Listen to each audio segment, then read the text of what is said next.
Congressman. Good to see you as always. So, Thank you. This, I think, is one of your favorite subjects, the Federal Reserve revealing trillions of dollars in emergency aid, something like 9 trillion overnight loans.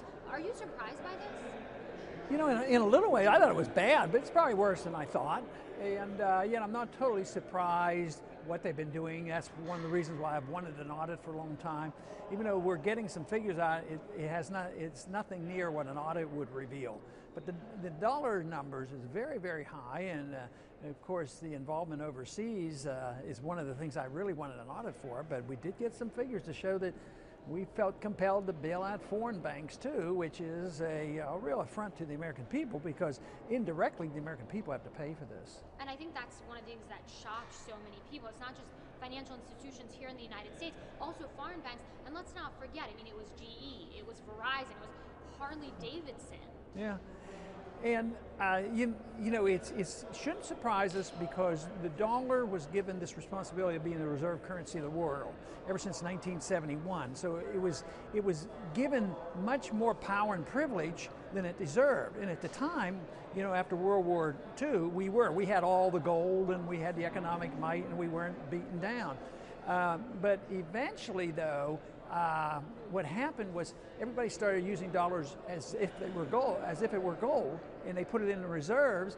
And now, because they still trust the dollar to a large degree, as long as we print the dollars, we can bail out anybody. We can bail out California, we can bail out General Motors, we can bail out all the banks, we can bail out Greece, and now they're talking about helping the entire European Union.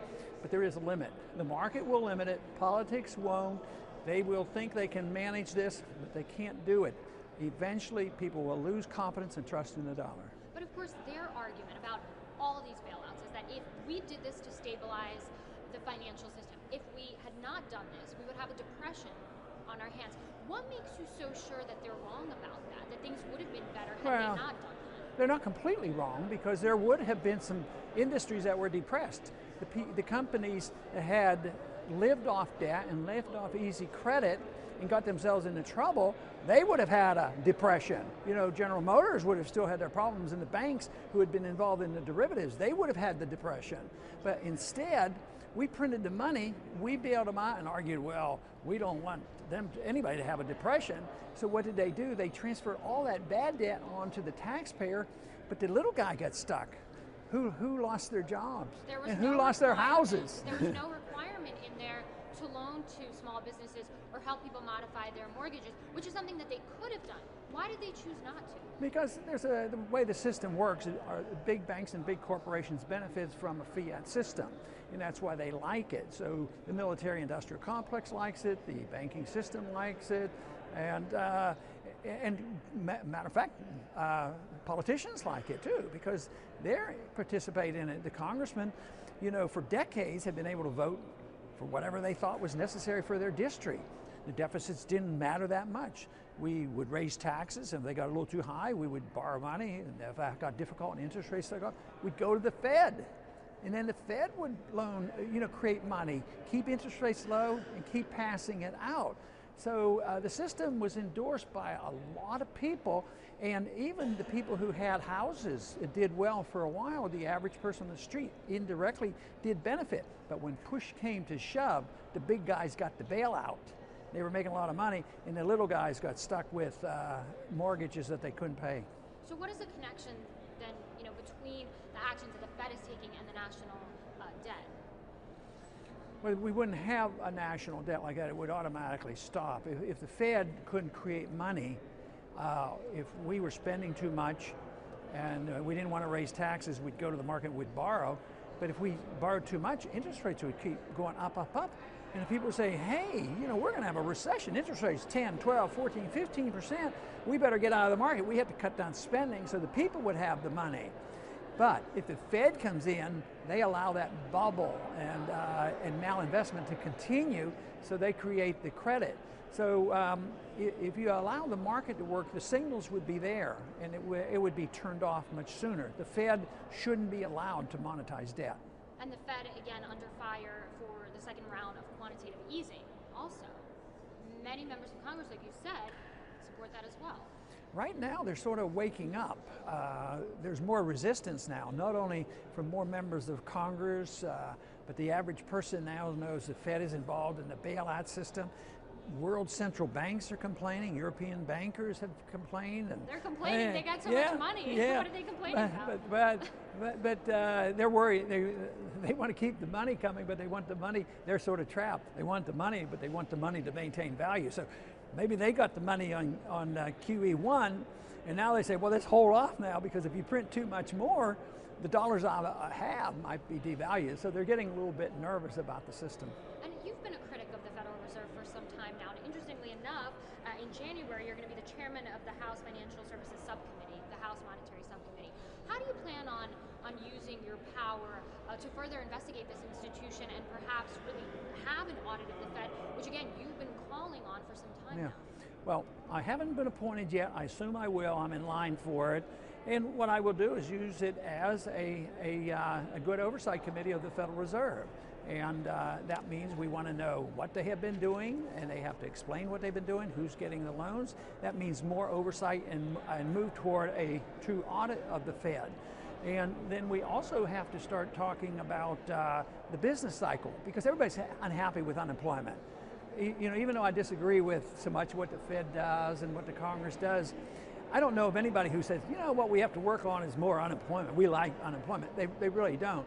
So, but if they understand the business cycle and how the Fed creates the business cycle, all of a sudden we're talking about very serious matters. So we need to get people to understand the connection. And then what really needs to be done, and I hope I'm able to do that, is talk about monetary reform. You know, how do we reform the system? Because some people say, you want to get rid of the Fed, what is going to happen? Does it exist? Well, you don't have to worry that much. Things could be much better, because things are getting very bad with the Fed, and there are alternatives. So we want to talk about monetary reforms. Internationally, they're already talking about reforms. The International Monetary Fund and the World Bank, they've already started talking about the reforms that they know are coming. And speaking of international affairs, we've seen so many protests all over Europe against the austerity measures. The big question is austerity coming to the United States? In what form? And are we going to see a similar reaction like the one that we're seeing all across Europe? I think so. I think there's going to be a lot of unhappy people. But a lot of people say, well, in order to clean up the mess we have to sacrifice. I don't see it as sacrifice. I see that if the people are working hard and they want to take care of themselves, if you get rid of the income tax and get rid of the regulations, they can make more money and they can be more responsible. They don't have to sacrifice a thing. So when you take away the goodies, if you take away the bailouts for the big corporations and the easy credit and all these fancy contracts. But when you have all these lobbyists on the Hill, I mean, you've worked here for quite some time now, you know how it works. How is that ever going to happen? Well, let's hope so, because this system won't last. So the big question is when it falls apart, what are we going to replace it with? And I think there's hints that we're going to do better. I mean, there has been an election. There are a lot of new people coming. And I think that's a sign that the American people are sending people up here who are saying enough is enough, and we need to have, get our house in order. Let's talk about the situation in the Koreas.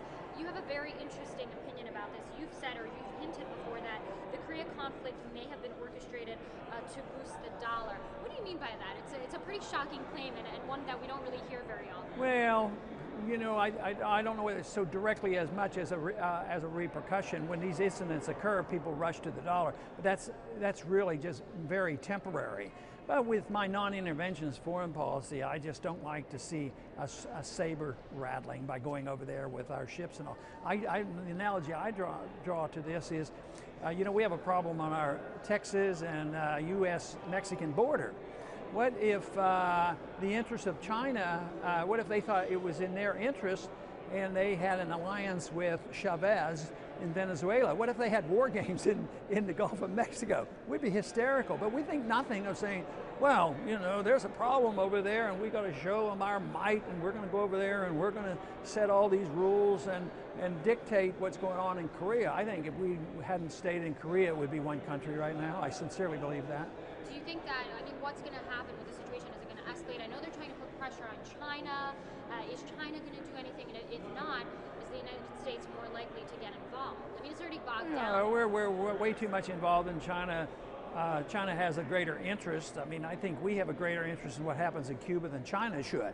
So, I mean, that's in their neighborhood, and I think we should back away, and I think Japan and China, South Korea, they should decide what to do. I think China, as a matter of fact, I think South Korea is quite capable of taking care of themselves. But if we always say, no matter what happens, we're going to be there and we're going to fight your war for you, I think that encourages a lackadaisical attitude about resolving their differences.